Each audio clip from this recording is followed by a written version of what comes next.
Hello, friends. By now, you realize that here at Zion Well, we use props a lot. And our methodology is that props belong in every single class. So you're not going to probably come to a class that we don't say at least grab blocks or just blanket or just strap. So we want to kind of explain our process with that a little bit with you guys so that you can kind of learn how to bring them into your own practice and your own creativity as you begin to create classes, all right? So here at Zion, while we do not think of props as something that is a crutch or even to only be used as a modification, we use them as tools for intelligence, support, as well as self-connection. So our approach is rooted in this belief. When the body feels supported, the nervous system feels safe or safer, right? And when the nervous system can feel safer, then we can actually receive from our practice. All right. This isn't always going to happen, right? Sometimes we're going to have the props and they're going to feel agitating and we're not going to feel as safe. But we do hope that moving towards that element of support is going to always allow someone to feel more safe, especially over time as they continue to come to your classes, right?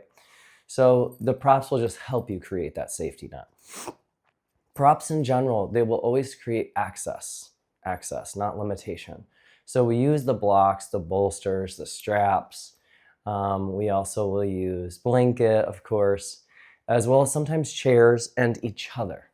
When we do this, we make the posture a little bit more accessible to people, all right? Rather than forcing the body to fit the pose, we allow the pose to fit the body that has arrived to it, all right?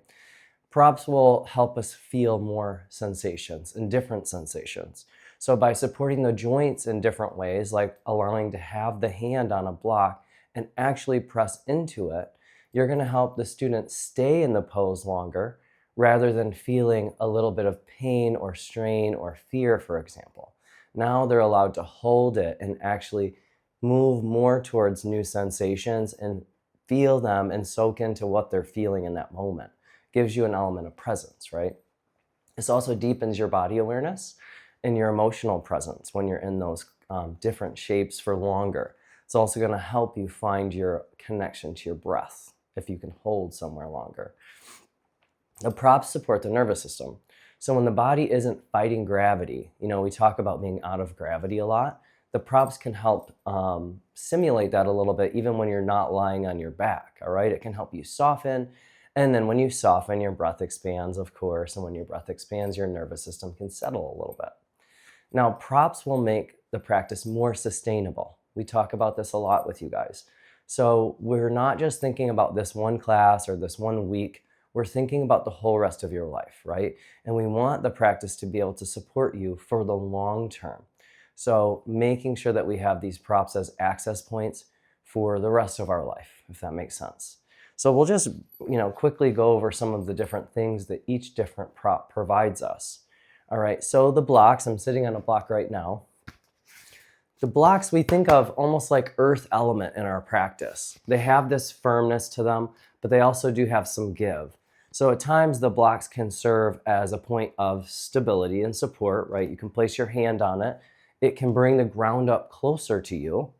It can also be just a mode of creativity. You have an extra little lift in a plank pose if you have two blocks underneath of your hands. So you're able to see that same posture that you've done probably a million times in a different light, all right? Just 3 to 4 inches off of the ground different. That's going to change everything for you. And so it adds a layer of creativity, right? The strap itself is very, very dynamic. While it is the hardest prop to work with, it is also the most dynamic. So sometimes we will use the prop as a boundary. So for example, if we had a big loop and we strapped it around both of our feet in a wide-legged forward fold, it would just allow our feet to be held and not feel like they're gonna, pull away from each other on accident.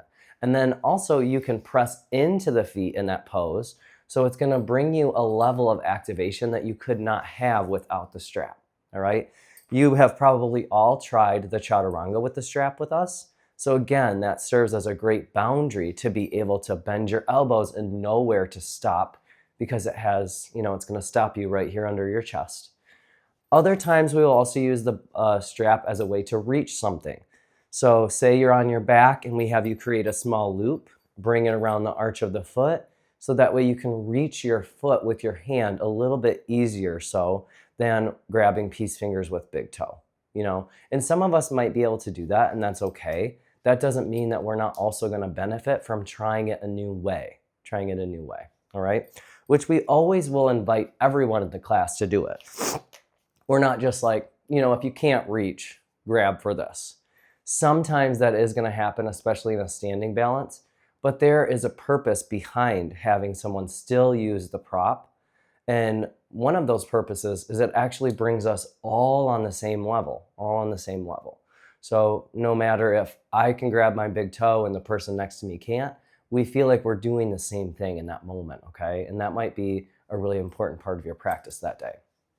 The blanket is a great prop because it is comforting, all right? You have been in classes with us before, I'm sure, where we spread the blanket down across the entire mat, and it helps with this element of sliding.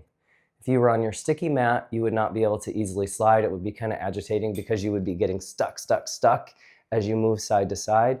And that blanket just allows us to freely move side to side. And you can actually kind of feel like this nice brushing on the back side of the body or the front side of the body if you're laying face down. The same thing is true, all right? The blanket also can be folded up. It can go underneath of your pelvis in a pigeon pose. In that way, it's also helping bring the ground up to you, which you could do with blocks, but think about blocks underneath of the pelvic floor. It's not going to be as comforting, as soft to land, okay? And then we can also always use the blanket to sit, So you could sit in a comfortable seat. You could sit in a Virasana like I am now. Of course, you could always place the blanket over top of the body if we were doing like a meditation or restorative practice. And then the blanket also serves a great purpose of helping support the knees and anything where we're knee down. A lot of people that are going to come to your community classes are going to have troubles, especially when you're new. It's a lot of pressure on the knees that you're not used to. So you can open the blanket up once, place it in the middle of the mat, come into your table pose, and have some light pressure on the knees without it feeling excruciating and wanting to leave the pose right away. All right. So if you do have any questions about our prop methodology, we always love to answer these types of questions because this is something that we're really passionate about, is bringing access, the feeling of support, and also the element of creativity. We invite you to play around with your props and just kind of see what feels fun, what feels new. Kind of sky's the limit with the props. We really enjoy using them, and we are excited to see what you do with your props.